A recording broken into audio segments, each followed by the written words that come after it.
it comes sa buhay niya, no? Siya po isang financial literacy advocate, director po ng isang napakalaking kumpanya. Siya na lang mamaya magbabanggit. Naging manager to sa iba't ibang mga kumpanya, kaya napakalawak ng kanyang karanasan pagdating sa usapang pera. Ang walang iba kundi ang artistahin, Mr. Anthony Bendo. Hi Anthony, good morning. Si Rajuman Jenny. Hello, Rajuman Jenny. Sa isa pang artistahin. Tama yan, tawag mo sa akin Rajuman Jenny. Oo. Yes. Good morning. Good morning. Magandang lalaki ka sa umagang ito. Kumusta, Anthony? At magandang babae ka sa umagang ito sa buong hapon. Yun. Walang All kupas. good. Ano ba? Tons na lang, Anthony? Ano matawag ko sa'yo? Gusto mo? Tons na lang. Tons na lang. Kumusta sa umagang ito, Tons? All good, Ate Jenny. Thank God it's Friday. Yeah. So bukas makakapagpahinga na naman ng mga katawan lupa natin. So, Sana all. Na all. Yeah. Kasi ako babaeng walang pahinga. Oo, tuloy-tuloy para sa trabaho at gawain ng ministry. Anyway, Tons, nasubaybayan ko ang paglago mo sa kabuhayan, lahat sa trabaho. Napakasipag po nito, no?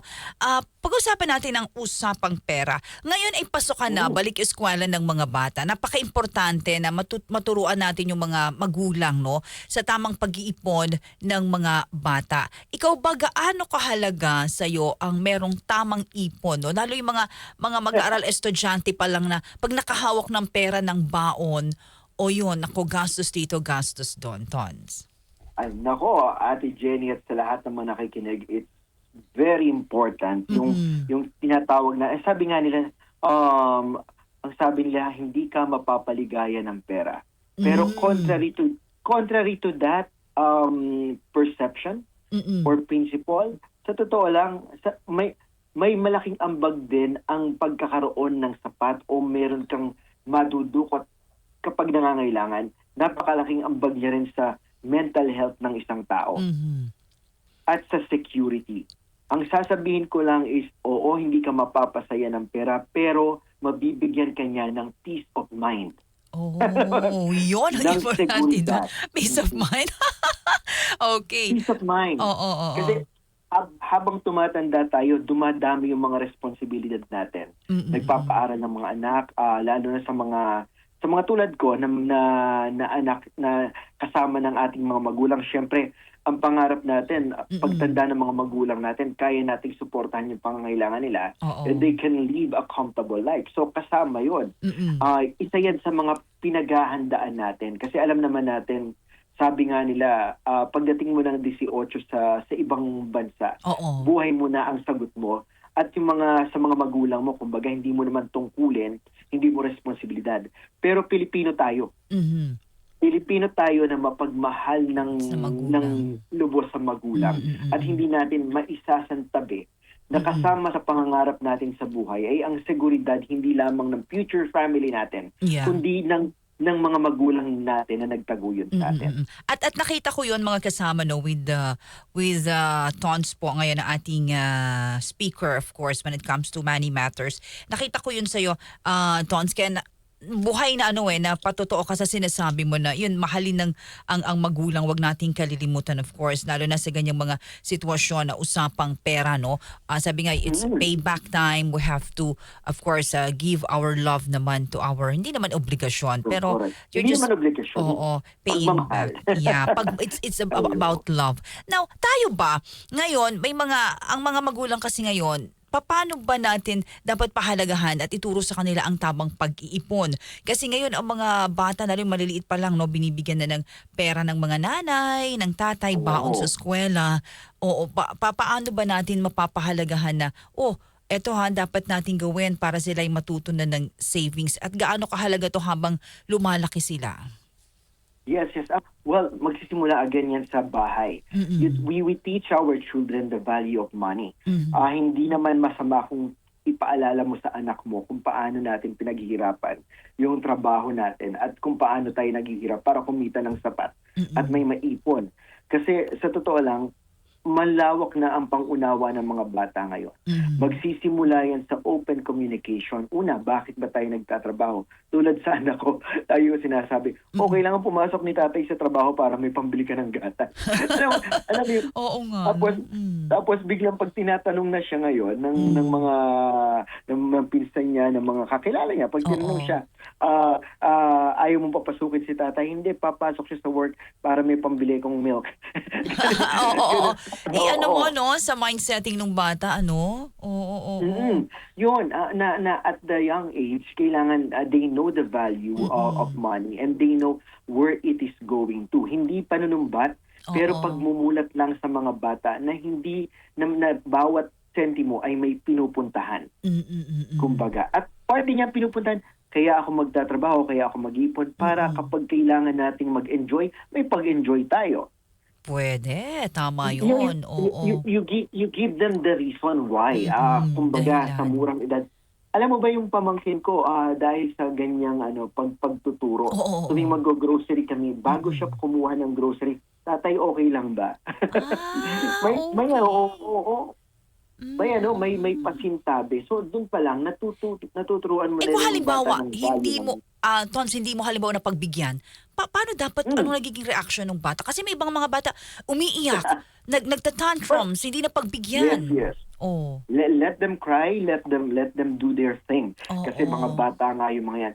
Pero once kalmado na sila, then find time to actually talk to the kid. And then doon, habang naglalaro, akala mo naglalaro lang yun.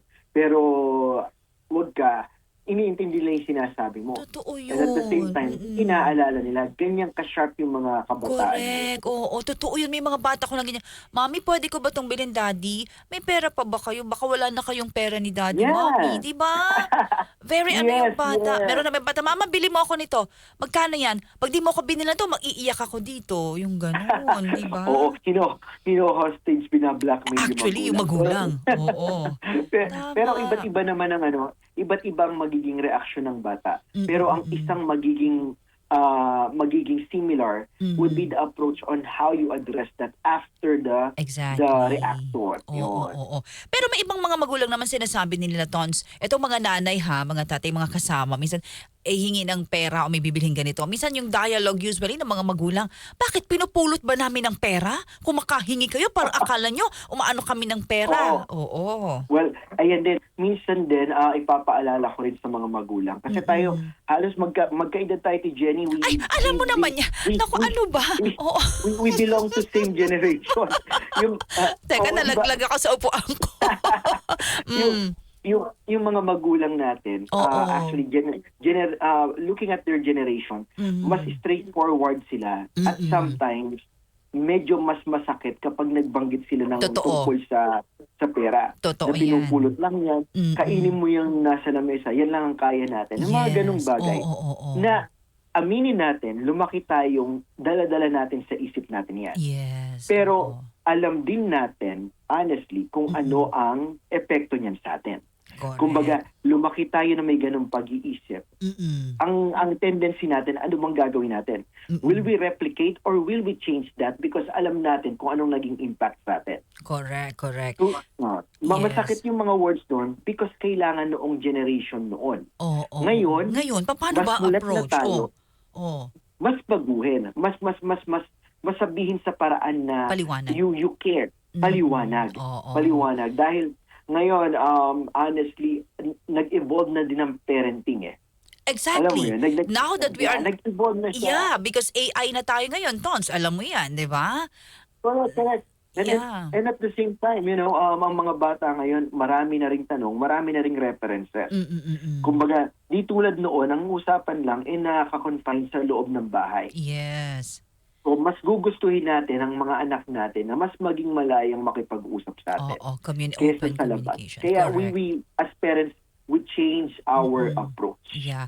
And ito naman, sabi to ni Mommy Jelly, totoo ka dyan, Rajuman Jenny, sabi ni Coach Tons na kailangan tayo ay turuan ng mga batang mag-ipon. Nakita ko yung anak ko, tinuruan ko siya nung grade school pa lang, ngayon high school na siya. Hindi naman siya masyadong matipid, pero nag-iipon siya ng pera. Nakita ko na kung papaano yung kanyang disiplina sa tamang paggastos lang ng pera. O, tama naman, Mommy Jelly, di ba? O, Coach Tons. Oo. Totoo. And then yung mga bata ngayon, sabi ko nga sa'yo, ang dami ng references. We will lead them to references na magtuturo din sa kanila ng financial literacy. Alam mo yun? And I think even sa mga schools, nag-adjust na rin sila. And they do teach our children on how to be responsible when it comes to wealth, money, sa murang edad. Yes. Now, tayo ba, ikaw Coach Tones, you are now, you're so blessed and praise the Lord for that.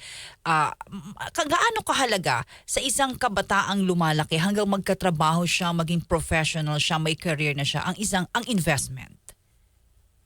Okay. So ako, lessons in life to. Kasi sa murang edad, hindi natin iniisip yung mga insurance na yan kung mahalaga ba o hindi. Oo.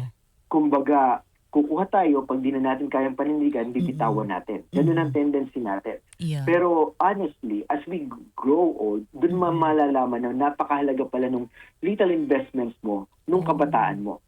Kasi mas bata ka nag-invest, mas maagang matatapos yung binabayaran mo, like for insurance. Yes. Kumbaga, mas may enjoy mo ngayon ang earnings mo with a security na kapag may nangyari, may madudukot ka. Okay. And when it comes to investment, napakahalaga rin, hindi lang tayo magpo-focus ngayon sa isang source of income. Kumbaga, may trabaho ka. If you have the capacity to actually invest on a business, do it. Pero pag-aralan mong mabuti.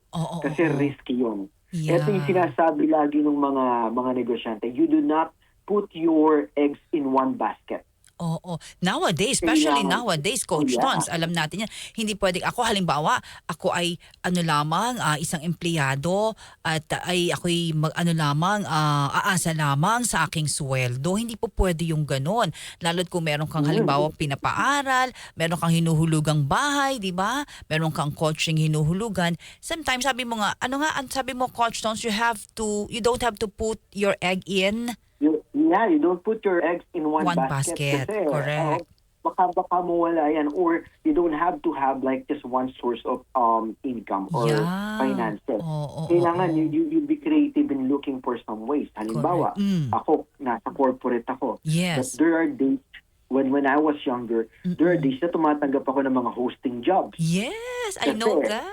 Ayun. Yeah, that's an extra income for you. And then at the same time, hinahanapan mo rin ng pwedeng pagpuntahan yung talent mo kung paano ka kikita bukod sa day-to-day work mo. And not only that, Coach Tons, yung mga mommies natin, marunong mag-bake, mag-bake ng cookies, pastries, meron kayong talent, pagluto or whatever, gamitin nyo to earn extra income, di ba, Coach Tons?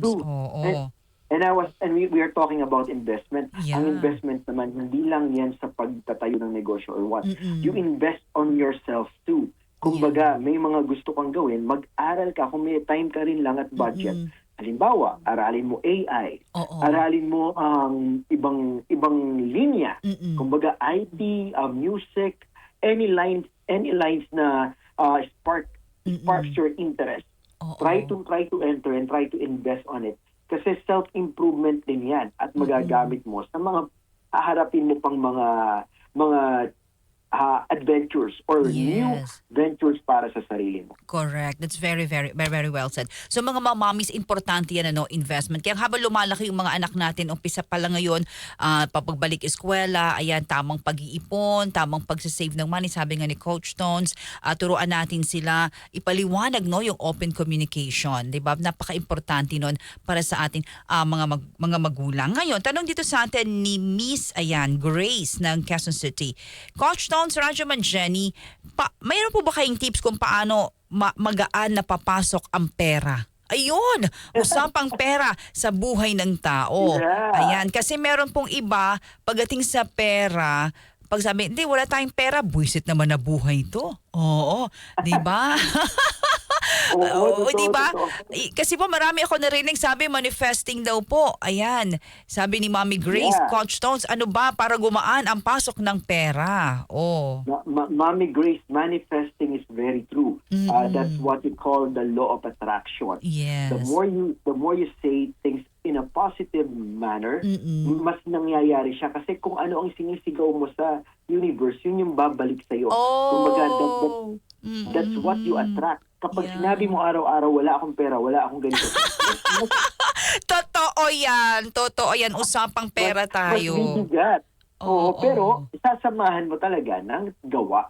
Of Explore course, what you yeah. can. Always make sure that it's good and legal, okay? Oo. Legal naman, yun. syempre. Oo. Oo, legal. So yun, law of attraction, manifestation. Oo. But again, when you manifest, when you become so positive as a person, wag mo rin tatanggalin ang ang realidad. Oo. Kumbaga, the reality is, hindi lahat bumabagsak sa'yo na parang manggang hinog na mahuhulog sa harap mo. Ay, parang si Juan Sometimes Tamad. Parang si Juan Yes. Tamad, Coach Stones, na ayan nila, Yeah. nag-aantay malaglag yung bunga. Oo. Correct. You have to climb the tree and pick the fruit. Alam mo yan, ganyan yung ganyan. May effort kang ilalabas. Correct. Lahat ng mga kilala ko nagtagumpay sa buhay, Mm-mm. naniwala sa posibilidad, pero at the same time, they actually took advantage of the opportunities na napunta sa harap nila. Oh. They took the risk. Mm-mm. Sabi ko sa iyo, you have to take the risk at times. Mm-mm. Minsan kailangan mo lang maniwala sa posibilidad Mm. at habang nagtatrabaho ka. And don't be Manifesting. disheartened. Yeah, and don't be disheartened kapag may nag-fail. Kasi ang failure naman, ang bukod sa may nawala sa iyo financially kapag nag-fail ka or what, may ibinabalik sa iyo yung leksyon. Yeah, that's true. And you have to learn from it. Ito, magandang tanong ni Gail. Si Gail ng Taguig. Radyo Manjani, Coach Stones, speaking of money, of course, kasama dyan ang career. Ako po ay very successful sa career ko. Totoo yan. Magaan ang pasok ng pera, maganda ang aking trabaho, nabibili ko lahat ng gusto ko. But when it comes to love matters, minsan po hinihila ng pera sa tagumpay mo naman ang hindi mo pagtatagumpay sa pag-ibig. Oh, Coach Stones, totoo ba yun? Okay. Yun yung sinasabi nila na you can't have the best of everything in the world, kumbaga. Oo. Yun yung sinasabi na. Pero ano rin naman yan, ang katotohanan yan is ano bang prioridad mo? Hindi ba? Posibleng hindi mo naman talaga prioridad din ng love, kaya hindi ka rin naghahanap. Pero hindi ba pwedeng Para rin- pagsabayin? Pwede naman. You can do it actually. Ang daming tao na they are both progressive sa love and sa economic state sa buhay. Oo. Kumbaga, it's more on if you prioritize both, pwede nung makuha pareho. Oo. Kasi posibleng hindi mo naman prioridad talaga yung isa like love. Mm-mm. Kasi sa totoo or hindi mo prioridad yung sitwasyon mo sa buhay, kundi ang prioridad mo lang ay umibig ng umibig. Oo nga, may ganun. You have to you have to strike the right balance. Kumbaga, Correct. check mo ngayon. Sabi mo okay ka lahat. Financially successful ka. Okay. Be as it may. Let it flow. Kumbaga okay siya. Hayaan mo na okay ka na, stable ka na. Then you go to the other area of your life, which is love life. Kumbaga, pagtuunan mo ng pansin. Kasi yun namang finances mo and yung life status mo, nandiyan na yan. Kumbaga, ikaw na nagsabi, solid na. Oo. Pero alam mo, marami akong nakakausap ng mga career person, professional, sabi nila, alam mo, Radyo Manjani, kasi pag na-inlove ako, nakakalimutan ko yung trabaho ko eh. Nakakalimutan ko yung isang focus ko na may career pa pala ako kasi natutuon na lahat yung attention ko and everything ko sa love. Kaya ayoko magmahal. Hindi mo kakayanin. Hindi mo kakayanin. Yes. Pero sabi nga, strike the right balance. Kumbaga, Anyway. kung sobra-sobra ka sa isa, talagang may certain side na magsasuffer. And God naman is, hindi naman lahat sa atin din pwedeng ibigay. Kasi baka pag naman sa'yo lahat ibigay, hindi mo na siya, walang challenge, makalimutan mo na siya, di ba, Coach Stones? Tsaka at the same time, yung sinasabi natin na minsan akala natin hindi pa binibigay ni Lord ang lahat sa atin. Pero sa Oo. totoo lang, Nandiyan na. it will be dependent on your satisfaction. Yes. Gaano ka bang kasaya sa meron ka ngayon sa buhay mo? That's Kasi true. maiisip mo lang na, ay teka, kulang pa ako nito, hindi pa binibigay sa akin to ni Lord. Kasi Oo. wala pa din yung satisfaction mo. Correct. Last parting No. words, Coach Tones, nakita ko yung pag-unlad mo and I'm very proud of you. I'm really, really proud po of Coach Tones because Oh, naku, nakasama ko to for salamat. how many years and praise the Lord for that. Pera usog, ayan, tuloy-tuloy lang. Oo. Thank God. Yeah. Coach Tones, just a piece of advice. Paano natin pahalagahan ang pera sa buhay natin para makamit natin yung mga pangarap natin? Kasi pera pa rin to eh. Pagpapahalaga mo sa pera para maabot mo kung anong meron ka ngayon. Bigyan natin ng payo o tips yung ating mga nakikinig at nanonood. Okay. Lagi kang magpo-focus sa security. Saan ba ang level ng seguridad mo when it comes to your finances? Okay. Naibibigay mo ba ang pangangailangan ng pamilya mo? Naibibigay mo ba ang pangangailangan ng buong ng sarili mo when it comes to not just work pero leisure? Uh-huh. Napapasaya mo rin ba ang sarili mo? Iyon. Kumbaga, doon ka magko-concentrate. Or palagay mo ba kapag huminto ka sa trabaho ngayon, bukas okay ka? Uh-huh. Or kapag, knock on wood, kapag nagkasakit ang isa sa pamilya or ikaw, mayroon kang magagamit pang pa-hospital. So, Totoo yan. doon ka titingin. Kapag tingnan mo yung aspetong yon at tignan mo kung anong meron ka. Kung sa palagay mo kulang pa, then work harder to actually meet that level of security.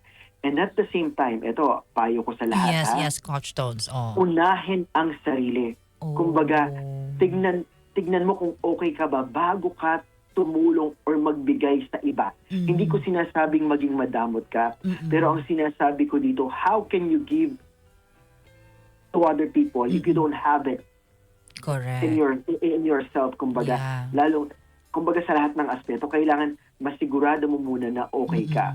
Oo. Ito kasi yan, sa lahat ang payo ko sa inyo. Napakadaling tumulong maglabas ng pera, lalong-lalo na kung sa ipon mo dahil kahit kasi ang takot natin masabihan tayo na madamot ganyan. Oo, totoo yun. Pero isipin mo sa dulo, kapag nangailangan ako, may tutulong ba sa akin? Exactly. That's the question.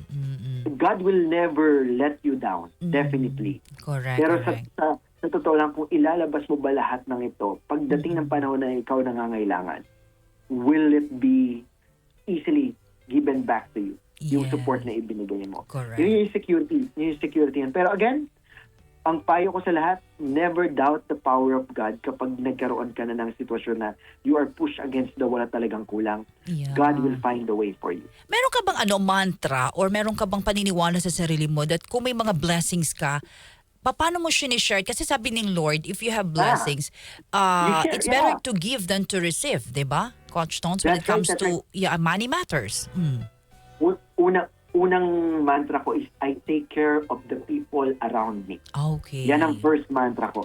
Ay, hindi makakayanan ng loob ko na okay ako pero ang mga mahal ko sa buhay hindi. Okay. So, inuuna ko ang pamilya ko. And at the same time, kapag may sobra ako, then I go my way to actually extend help. Mag-donate sa mga charity, magbigay sa DSWD, ginagawa ng pamilya namin yan. That's good. It's giving back. Pero Yeah, again, ang sasabihin ko, ang charity hindi lang naman yan sa labas. Kumbaga, look within your family. Baka may mahal ka sa buhay na nangangailangan. Correct. Pero hindi yun pagkukonsinti ha. It's more on You're pagtingin just at sharing. pagmamahal. Oo. Yes. Sharing. Ako may sobra lang naman, di ba? Oh, may And the sobra. Lord will bless you. Naku, ang sarap ng kwentuhan natin. Next time may kape na to sa harap, ha? Oh, yes. Definitely. Naku, And invite and kita thank you for trusting live sa Thank you studio. for trusting me. Naku, ikaw pa ba? Lods ko po ito. I'll visit you and let's have coffee sometime. Sure. Okay? Ang lawak ng Green Hills. Oh! yeah, Coach Tons, definitely. please invite them sa ang kanila pwedeng i-follow. Ayan, at kung may mga gusto rin silang hingin sa yung piece of advice, you're always there, Yeah. Coach Tons. Go ahead. Just follow my socials, Anthony Samaniego Bendo on Facebook, The Flying Sombrero on Instagram, The Vamp Universe on TikTok. I'm Yes. everywhere you want to see me. Okay. And ako ay lagi nagpo-follow sa'yo every day.